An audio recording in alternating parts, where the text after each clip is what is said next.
Hey everyone, happy Friday, January 22nd. I'm excited to be here with you today. I'm founder of Tosca Coaching and Consulting, if you don't already know.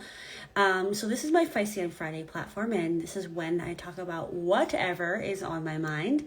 And hey Kaya, wow, so awesome to have you here. You know what? Actually, my topic today is about hope.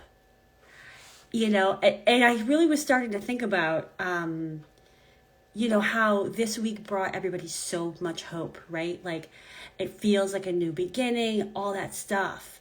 And I just started to think about, how important it is to have the skill set, to have the tools and resources, to continue to come back to hope, and another way to think about it is like, how do you come back to faith? Even in the darkest moments when things feel like they're just not going to get any better, that like you're in the same rut, or like that the things that you want for yourself just don't seem to be coming.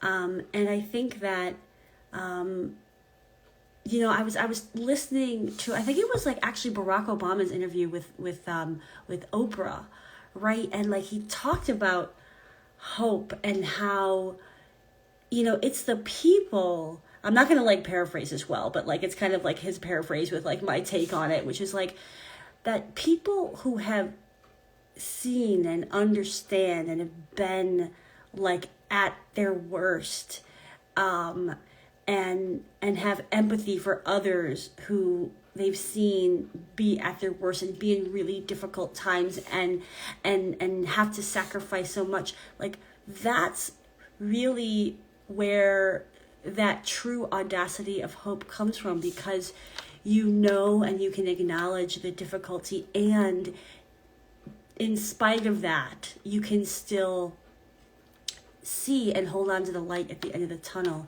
And that's like the real hope, right? The like, I feel it in my gut hope that like, I know things will get better.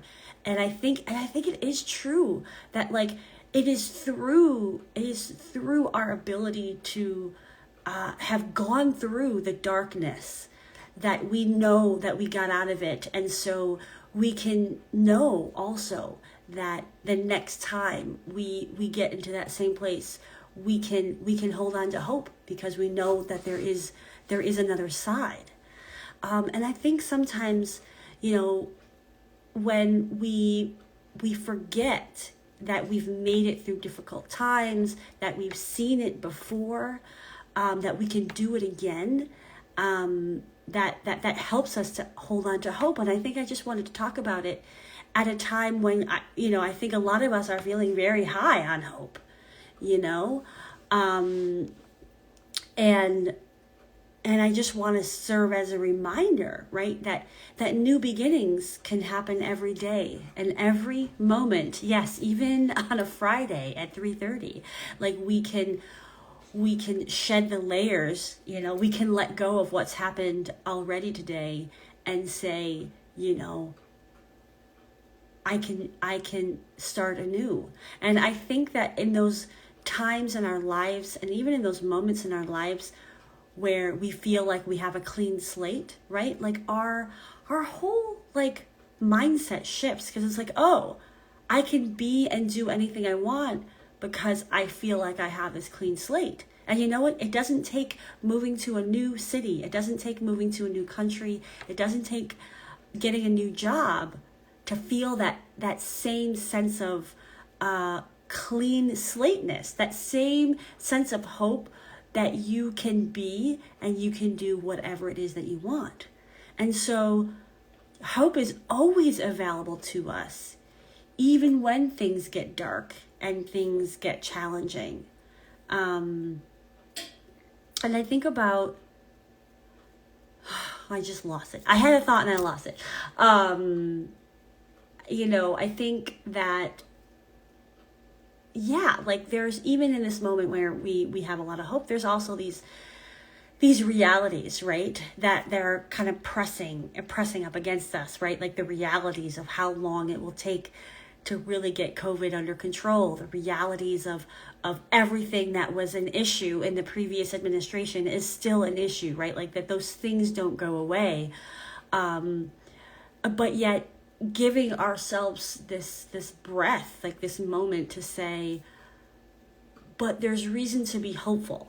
And in this case, this week, right? Like for me, like the reason to be hopeful is that we have a new administration and new real leadership.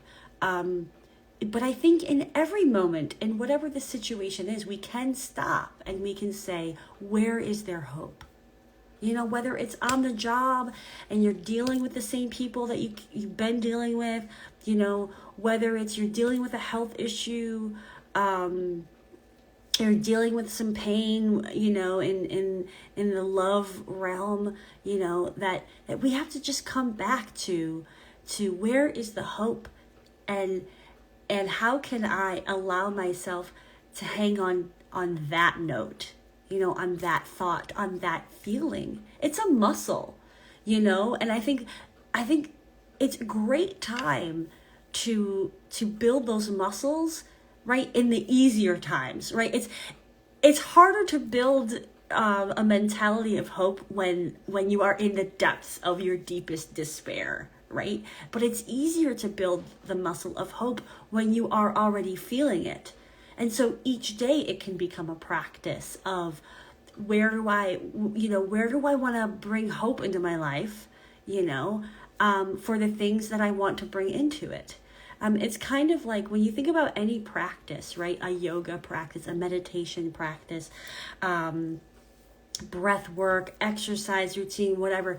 Like it's when we're feeling more grounded, more steady, more settled, that it can be easier to start or maintain those practices. And it's those times that we really need to like allow ourselves to create those routines, because what that does is it strengthens our ability during the challenging times to come back to what we know, to come back to our routines as a way to bring us back up from the down times.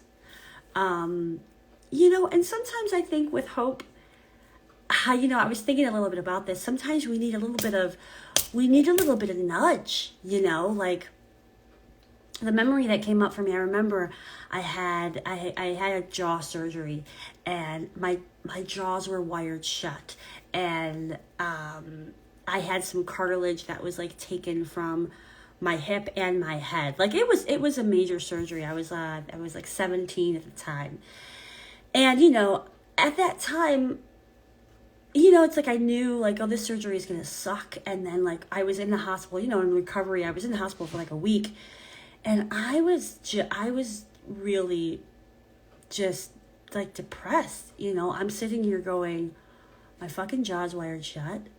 Like I'm miserable. Like I don't know what's gonna happen. Like how fast am I gonna recover?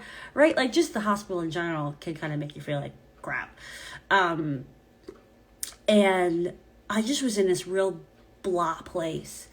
And my surgeon came in to check in on me. And like, this was like a surgeon who was like, he was kind of, he was stern, and he wasn't like the soft and fluffy kind of guy, he was just like, this is what needs to be done. And like, he had a sense of humor, but, he was like a, buck up kind of guy.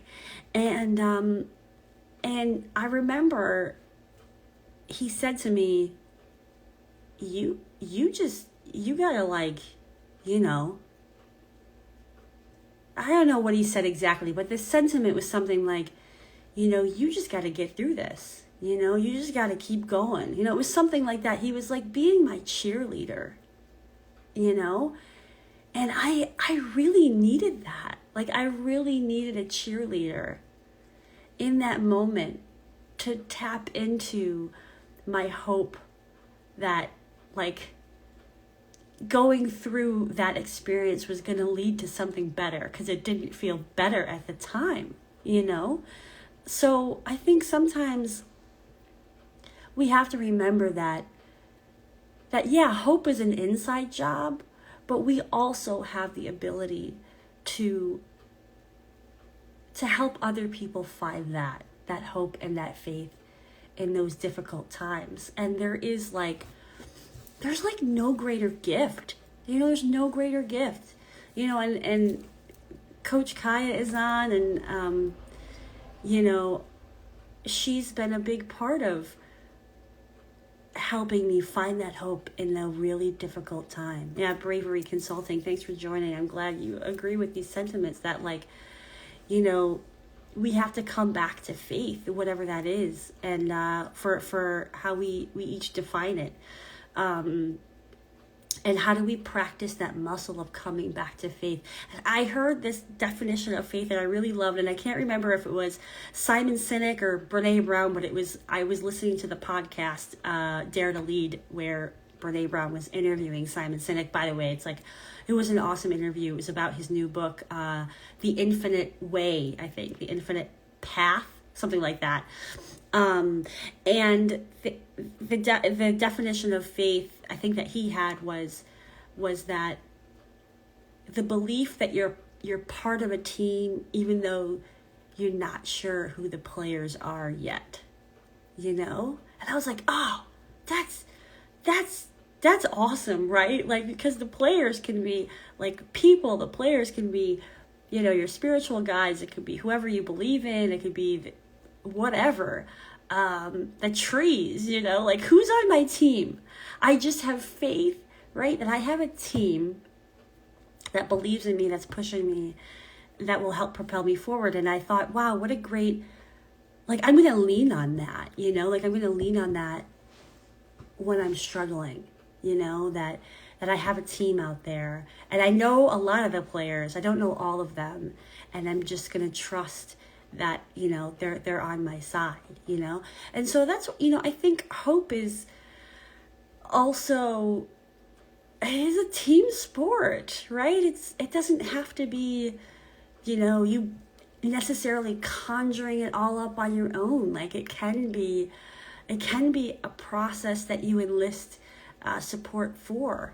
And again, it's not that just blind optimism, not that spiritual bypassing kind of way of looking at hope, but more of like even looking at what reasons do I have to have hope, from my own life, or from, the journey that I've seen others take, or from history. And,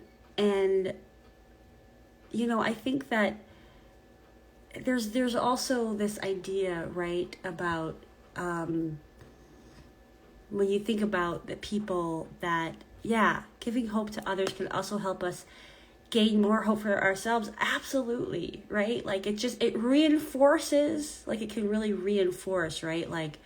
What we want to believe in ourselves, and we can more easily kind of tap into that. And I think that, I was listening to some other podcast about, I think they were talking about some experiences of people that were prisoners of war, and how it was the people who had hope that survived. And I think the people that had maybe expectations on timelines or something, where they were the ones that struggled, right? Because they were attaching, I'm probably getting this wrong, but I think the sentiment rings true for me, which is that there's a difference between hope and expectation, right? So if we could just hold on to the faith that we don't know what's possible, but that we believe it will happen, but be unattached to when it will happen, or how it will happen, or what it will look like, right? Then it becomes easier, I think, to continue to have the faith and the hope, because we're not linking it to looking a certain way, which I think when we link it to what it looks like, then we can set ourselves up for disappointment that then we have to come out of again and again and again. And if this past year has served no other purpose, but it shows us, that we don't know what is possible, good and bad, that we don't know what tomorrow will bring. So I think that, yeah, like I think when I think about the young artist, the poet laureate, from this week, like what a powerful message of hope, and I think what resonated for people was the idea that the hope isn't external. The hope is in ourselves, that we can be the light, and that because if we can't trust anybody else, we can trust ourselves to be the light, then we, of course, can be hopeful because we have that power. Bravery is saying the mind is extremely powerful, and the best thing that we can do is understand how our brain works. Having hope is accepting it first. It's a want and trust in what we believe. Yeah, I'm just like digesting that for a second here. Having hope is accepting it first. Yeah. It's, I think it's something that, I think sometimes in my past, right, part of what I bring, part of my superpowers is positivity, right? And hope. And it's not blind, and I think that there are some people that can look at that and just be like, you're just so unrealistic, or people look at that and they can't compute it because we operate in the analytical side of our mind so much and not in the creative, right, limitless way of being. And also, I think what happens is we get so in our head that we don't connect with our heart, and I think the heart is where hope is. And so I think part of the practice of developing the muscle of hope is being able to drop in to your heart space and let go of that monkey mind, the monkey mind that gets in the way of telling all these stories that frankly aren't true. We tell ourselves, well, that's not going to be possible because, X, Y, and Z happened in the past, and I think that those inner critics, those voices can really get in the way of truly embracing hope. And so we have to be mindful of our mind, right? And yeah, like, and I can't help, we talk about hope, and I can't help but think about my best friend, Aisha O'Malley, shout out, because this is a woman who has experienced really, really hard times with really hard, with being really hard to see the light at the end of the tunnel, and I think about how, well, first of all, her strength, right, really helped her to hang on in those dark hours. And also, I think her community and her tribe helped remind her over and over and over again to hold on, because you'll get through this, and sometimes that's the way we hold on to hope, is just getting through moment to moment to moment and reminding ourselves we just have this moment. It's ours to create. And what is it we want to put in our hearts, hope or despair, So yeah, hope is a powerful tool, and I think it's a muscle that you can develop, and so I guess I just implore you all, as we're kind of sitting on high collectively, how do you want to hang on to this hope? How do you want to hang on to this feeling? How do you want to come back to it over and over and over again? This sense of renewal. one of the things that comes up for me too is the moon cycles. And by the way, if you're not following Big Life Magic, you totally should, because Deborah Driscoll is big into moon magic, and the idea of the moon cycles, right? As sure as the sun will rise, so will the moon, right? And like these cycles, they come back, and part of all of that, right, is these beginning again, and like just going through these cycles to remind ourselves, right, of our intentions and what we want, and to let things go and to start anew. So my thought for you is, if you're like, I don't know how to hold on to hope, maybe start connecting with the cycles of the moon as a way of discovering this, continuing to set intentions every month, which we do in the new moon phase, and then we can release what doesn't serve us, and kind of come back to this over and over. And I think that is a very hopeful process. At least I think it's a hopeful process that I have found, something to come back to and ground me. Anyway, I don't know. So yeah, so this is this is like my zero makeup, like real deal Feisty on Friday conversation. I just didn't have it in me to put it on. But anyway, I'm so glad that you joined. Thank you, Bravery Consulting and Coach Kaya, for joining me live. And for all those who might watch it after, please drop in the notes, in the comments, how do you bring hope into your heart and into your life in those hardest moments? I'd love to hear your strategies. Well, I guess that's all for now on this Feisty on Friday. Look forward to seeing you next week. But for now, ciao for now.